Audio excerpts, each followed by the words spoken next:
Kenaikan harga rumah kebelakangan ini terus menjadi kebimbangan masyarakat, terutama golongan muda dan berpendapatan rendah untuk membeli kediaman, terutama di lokasi membangun. Peningkatan itu juga disebabkan beberapa faktor dalaman dan luaran termasuklah kenaikan kos buruh dan bahan binaan.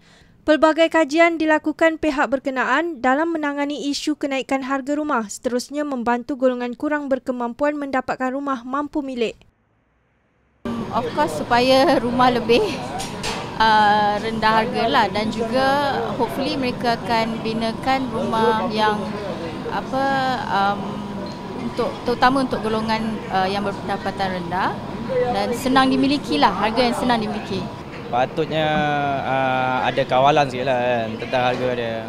Tak semua orang di bandar ni hidup senang kan. Orang di kampung hidup susah. Padahal orang di bandar ni dia punya cabaran dia lagi kuat pada di kampung. Jadi kalau boleh lah harga rumah ni, terutama harga kos bahan perumahan ni dikawal kan. Barulah semua orang dapat merasa nak beli rumah ke, sama ada rumah kos rendah ataupun kos sederhana kan. Dapat beli pun hanya mampu di pinggir bandar saja. Untuk beli dekat dalam bandar memang agak susah lah, sebab dengan kos harga rumah tersebut pun agak tinggi, so kita nak buat pinjaman dengan pihak bank pun agak susah lah. Menjelang Belanjawan 2014, tumpuan turut terarah kepada sektor perumahan. Sehubungan itu, Rumah Metro TV menemu ramah Presiden Persatuan Pemaju Hartanah dan Perumahan Malaysia Rehda dan juga Presiden Persatuan Kontraktor Bumiputera Malaysia bagi mendapatkan penjelasan. Dalam Malaysia, kita rasa harga belum out of control yet. Kalau you berbanding kita dengan negara yang lain, including yang kita punya jiran, kita tak begitu naik lagi. Tapi kalau kita analyse sikit, yang apa yang constitute harga hartanah, ada 5 faktor. Satu, harga tanah. Sebagai yang banyak member REDA ini, dia developer tapi dia tak ada tanah sendiri. Yang kita member yang ada tanah sendiri, ini yang lebih besar punya company adalah GLC. Yang banyak antara member kita facilitator saja, jadi developer. Kita beli tanah dari pihak yang lain, kalau dia jual kita tinggi, itu mesti satu faktor cost. Jadi itu satu faktor. Kedua ialah harga pembinaan. Pembinaan ini terutama sekali ialah cost of labour sama bahan-bahan pembinaan. Ini juga kita tak ada control. Nombor 3 ialah compliance cost. Ini compliance cost, syarat-syarat yang impose on the developer. Kalau saya ada satu development, misalnya 500 acre, saya submit untuk kita cakap kebenaran merancang.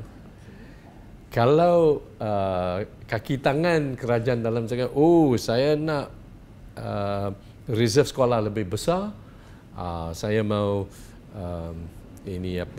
playing field lebih besar, community hall besar, kubur reserve, itu jalan pun mesti lebar sikit, semua mesti ada green lung semua. Itu impose kepada kita mesti menurut perintah. Kalau macam itu tanah pun dah reduce. Sepatutnya 500 acre kita beli.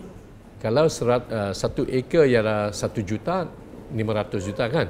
Tapi kegunaan sebaik-baiknya sekarang saja 50% saja.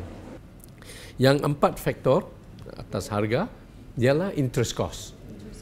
Jadi kalau saya beli tanah, misalnya saya put 30%, kalau 100 juta, ada 30 juta advance 30 juta, borrow from a bank 70 million. Jadi 70 million itu interest cost 7% every year kan. that would be 4.9 million, 2 years will be 10 million. Itu 10 million mesti added to the land price. And kita mesti tunggu 1 sampai 2 tahun sebelum approval dapat saja kita jalan. Kalau ada isu yang sebab dia tangguhkan approval tu, kalau drag 2, 3, 4 years, kalau 7 years double lah dia punya harga. Itu yang faktor cost push. Yang kelima, ini orang cakap, wah, ini developer untung banyak.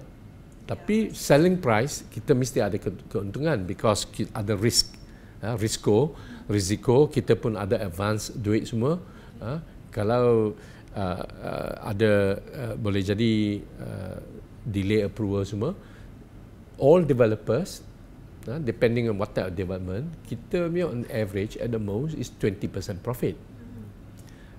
Bukan saya yang cakap. Kalau you analyse semua public listed company 100 dalam besar Malaysia, yang ramai tak capai 20%. 15 sampai 18 itu yang standard lah. Kalau beyond 20%, dia biasanya dia jual tanah atau jual satu aset itu. Berbanding property sector dengan lain, misalnya plantation, finance, trading and services, consumer good, industrial, keuntungan property yang rendah sekali. Tapi we have to make profit. Kita pun impact a lot of employment.